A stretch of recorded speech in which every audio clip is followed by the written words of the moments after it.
रिज़्क़ में बरकत का 37वां अमल ये है कि इंसान खाने के दौरान प्लेट के किनारों से खाए, दरमियान से न खाए।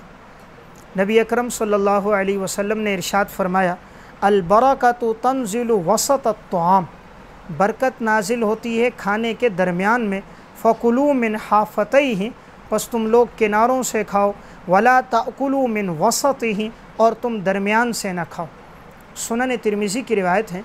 इस रिवायत में रसूलुल्लाह सल्लल्लाहु अलैहि वसल्लम ने फरमाया कि जब इंसान खाना खाने लगे तो खाने की प्लेट में किनारों से अपनी जानिब से खाना खाता रहे, दरमियान से न ले, इसलिए कि दरमियान में अल्लाह ताला बरकत को नाजिल फरमाता है। इसलिए एक ज़रिया और सबब बरकत का वो ये है, खाने के दौरान किनारे से खाना लिया जाए, अपनी जानिब से इंसान खाना खाए, अल्लाह का नाम लेकर अपने खाने को शुरू करे, हिर्स के साथ न हो बल्कि इंसान अपनी जानिब से ले, और रिज़्क़ के दौरान इस बात का एहतमाम रखे दूसरों के आगे से नवाला न बनाए, वसत से और दरमियान से न ले तो रिज़्क़ में बरकत होगी। तो बरकत का एक ज़रिया अपने जानिब से, अपनी तरफ से खाना खाना है।